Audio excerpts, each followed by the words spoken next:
Korps Garda Revolusi Iran atau IRGC mengklaim menembakkan rudal peringatan ke arah dua kapal AS di Teluk Oman.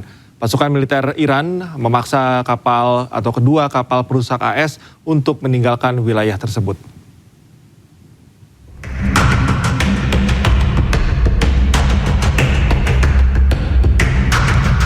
Tembakan peringatan yang dilepaskan Angkatan Laut Iran ke USS Truxtun dan USS Mason merupakan bagian dari operasi untuk melawan tindakan onar Angkatan Laut Amerika Serikat. Melalui media Iran, IRGC menyebut kapal-kapal Amerika kini telah meninggalkan Laut Oman menuju Samudra Hindia. IRGC juga menegaskan bahwa mereka tak akan segan untuk meluncurkan rudal jarak jauh jika dibutuhkan.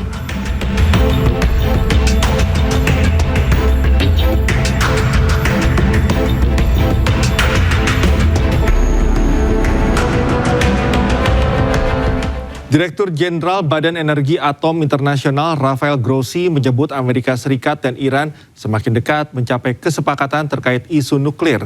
Sebelumnya, Grossi telah membahas isu tersebut dengan perwakilan Rusia, China, dan Iran.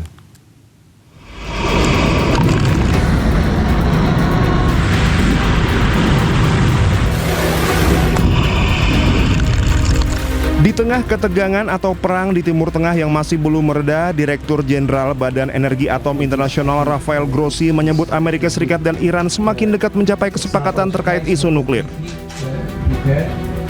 Grossi menjelaskan sejumlah isu lain dalam kesepakatan tersebut berada di luar Badan Energi Atom Internasional. Namun ia menilai kesepakatan nuklir Amerika Serikat dan Iran secara teknis masih memungkinkan untuk dicapai. Sebelumnya, Grossi telah membahas isu tersebut dengan perwakilan Rusia, China, dan Iran.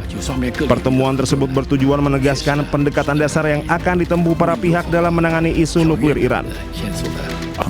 Yes, well, of course, as you know, we are not a party to this current process, but we are in contact separately with both. Our sense is that they seem to be pretty close to agreeing on what I would describe more with regards to the nuclear, because the other things are not within my purview, to a sort of a framework, organizational, I would say, structure to give themselves time to look into the different problems. So I would say it is a distinct possibility that we will have at least that, and then we will see. Sebelumnya, ketegangan atau perang di Timur Tengah masih belum mereda. Pasukan militer Amerika Serikat menyerang sejumlah situs radar pantai milik Iran di Goruk dan Pulau Qesem yang keduanya berada di Selat Hormuz. Amerika Serikat menyerang 4 drone Iran yang menargetkan lalu lintas maritim regional. Langkah agresif Amerika Serikat usai menembak jatuh 4 drone Iran memicu eskalasi konflik baru yang mempersulit upaya negosiasi damai kedua belah pihak. Sementara Korps Garda Revolusi Iran mengonfirmasi telah menargetkan penyerangan pangkalan-pangkalan Amerika Serikat dengan rudal di Kuwait dan Bahrain sebagai serangan balasan. Selain itu, mereka juga menembaki 4 kapal tanker yang mencoba menyeberangi Selat Hormuz tanpa izin. Iran mengatakan telah menyerang pangkalan Amerika Serikat di Kuwait dan Bahrain dengan rudal balistik. Namun, militer Amerika Serikat mengatakan 6 rudal berhasil dicegat dan yang ke-7 tidak mencapai targetnya. Amerika Serikat dan Iran telah terlibat dalam negosiasi kesepakatan sementara guna menghentikan perang yang telah berlangsung selama 3 bulan. Namun di tengah bentrokan berkala, kesepakatan masih belum tercapai.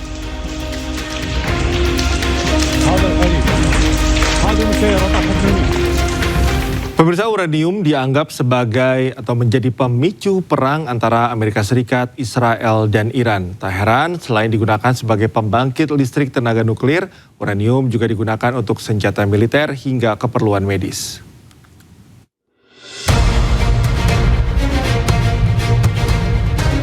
Hampir 100 hari perang antara Amerika Serikat, Israel, dan Iran berlangsung. Salah satu pemicunya adalah keinginan Amerika Serikat dan Israel menguasai uranium yang dimiliki Iran. Uranium adalah logam berat sumber energi. 1 kg uranium setara 3.000 ton batu bara. Sebagai negara dengan kekayaan alam yang melimpah, Iran diketahui memiliki cadangan uranium yang telah diperkaya hingga 60%. Level ini dianggap sangat sensitif, mendekati level 90% atau level tingkat senjata berbahaya. Tidak heran jika Amerika Serikat dan Israel berambisi menguasai uranium Iran. Sebagai sumber energi super besar, uranium memiliki banyak manfaat. Kegunaan uranium paling utama adalah sebagai bahan bakar reaktor nuklir dan pembangkit listrik tenaga nuklir. Reaktor nuklir dapat menghasilkan energi listrik super tinggi. Uranium juga digunakan sebagai bahan baku pembuatan bom nuklir. Senjata nuklir berdampak radiasi mematikan bagi makhluk hidup. Uranium juga digunakan untuk pembuatan kapal selam hingga kapal perang. Tidak hanya untuk keperluan perang, uranium digunakan untuk keperluan medis. Uranium menghasilkan sumber energi yang diperlukan untuk berbagai prosedur medis. Selain itu, uranium juga bermanfaat bagi industri energi hingga penelitian. Saking banyaknya manfaat uranium, tak heran negara-negara berkembang mengolah uranium hingga mencari incaran dunia. Salah satunya Amerika Serikat dan Israel. Perang Amerika Serikat, Israel, dan Iran sudah berlangsung sejak akhir Februari. Berbagai perundingan sudah dilakukan, namun hingga kini belum juga menemukan titik temu. Pemirsa, Breaking News akan segera kembali usai jeda, tetaplah bersama kami.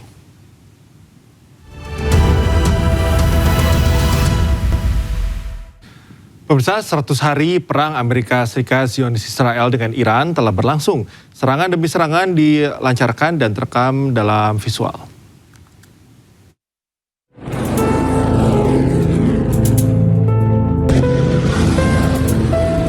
Seratus hari sudah perang antara Amerika Serikat, Zionis Israel dengan Iran berlangsung.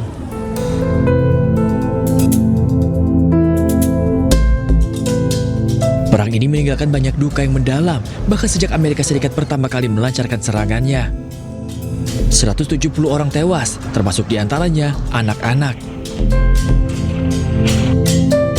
Konflik semakin memanas ketika Iran menutup Selat Hormuz yang menjadi jalur penting bagi energi dunia.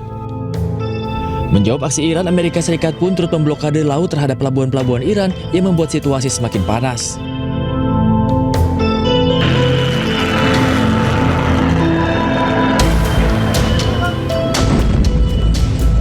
Serangan demi serangan terus berlangsung, walaupun gencatan senjata antara Amerika Serikat dan Iran dilakukan.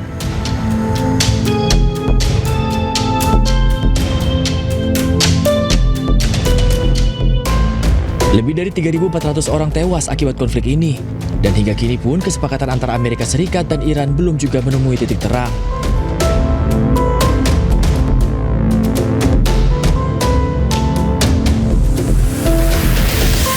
World Food Program menyebut selama 100 hari perang Amerika Serikat dan Iran, 45 juta orang di dunia terancam kelaparan. Kelaparan dipicu akibat lonjakan harga minyak dan harga pangan dunia. Что صاروخ؟ يما يولد يما انفجار يما كاكا كل البيت كاكا يما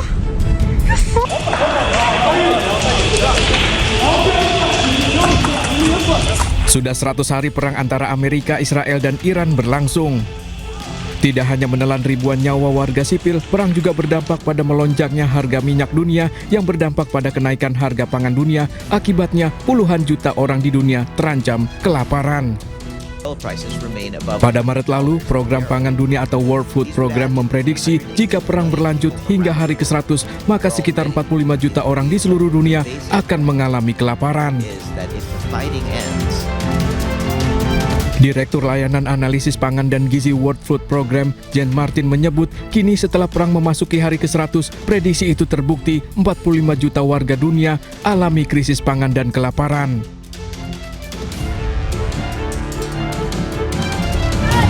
World Food Program juga menyebut selama perang di Timur Tengah berlangsung, sudah ada 3 negara yang alami lonjakan jumlah warga kelaparan. Di antaranya Somalia sekitar 2,5 juta, Afghanistan 2,3 juta orang, dan 1,3 juta orang di Sri Lanka. Selain itu, World Food Program juga menyebut sejak konflik Timur Tengah meletus, bantuan dana dari para donatur di dunia semakin mengecil. Akibatnya, World Food Program terpaksa mengurangi bantuan pangan untuk jutaan orang rawan kelaparan di seluruh dunia. Sementara itu, para pakar menyebut penutupan Selat Hormuz ditengarai menjadi salah satu penyebab meningkatnya angka kelaparan di dunia hingga sebabkan kerawanan pangan global.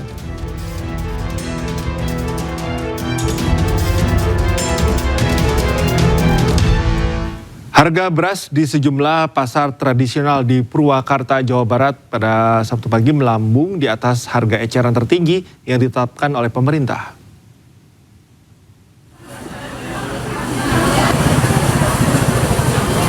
Harga beras medium di Pasar Rebo Purwakarta dijual pedagang sekitar Rp14.000 per kilogram atau di atas HET yang seharusnya Rp12.500 per kilogram.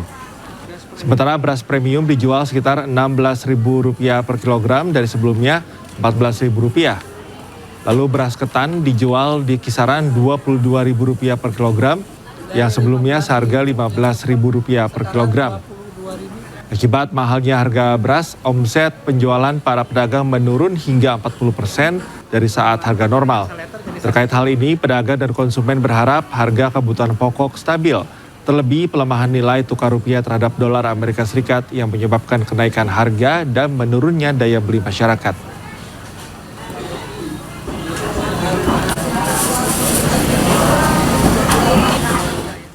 Melemahnya nilai tukar rupiah terhadap dolar Amerika Serikat membuat para produsen tahu tempe di berbagai daerah kelimpungan. Hal tersebut akibat kenaikan harga kedelai impor yang sudah berlangsung lebih dari 1 bulan dan belum menunjukkan tanda-tanda penurunan harga.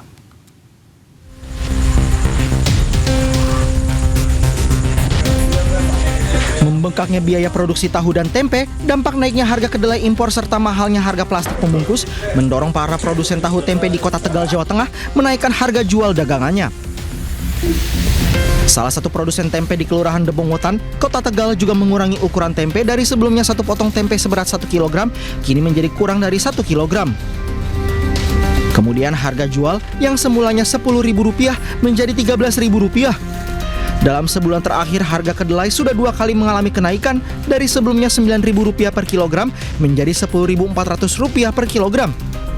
Kemudian pada awal Juni naik lagi hingga tembus Rp11.300 per kilogram. Guna menjaga kelangsungan usahanya, produsen tempe itu mengurangi jumlah produksinya dari 30 hingga 40 kg tempe per hari kini menjadi 15 hingga 20 kg. Iya, sekarang harga kedelai selak naik, 1 minggu naik, malah 1 hari naik Pak. Soalnya apa? Saya juga kurang tahu kok naik terusan sampai sekarang nyampe 11.000. Makanya gimana ini nasib tukang tempe tahu tuh yang menggolang tempe tahu. Terus apalagi Menteri Keuangan RI Purbaya Yudisadewa menilai pelemahan rupiah selama ini berdampak langsung terhadap harga bahan baku kedelai impor. Meski demikian, Purbaya yakin penguatan nilai tukar mata uang Garuda ke depan akan membantu memulihkan keuntungan para pedagang tahu tempe yang tertekan akibat kenaikan biaya produksi. Kan saya dengar penjual tempe, penjual tahu sudah tergerus keuntungannya atau terpaksa menaikkan harga karena bahan bakunya masih diimpor. Yang jelas itu kan menaikkan cost of production mereka. Dengan nanti kebijakan lebih bagus, itu kita akan melihat rupiah yang lebih stabil sehingga para pedagang tahu tempe dan ibu-ibu rumah tangga juga bisa merasakan harga yang lebih baik dan tidak terbebani lagi beban hidupnya tidak mengalami kenaikan beban hidup yang terlalu signifikan.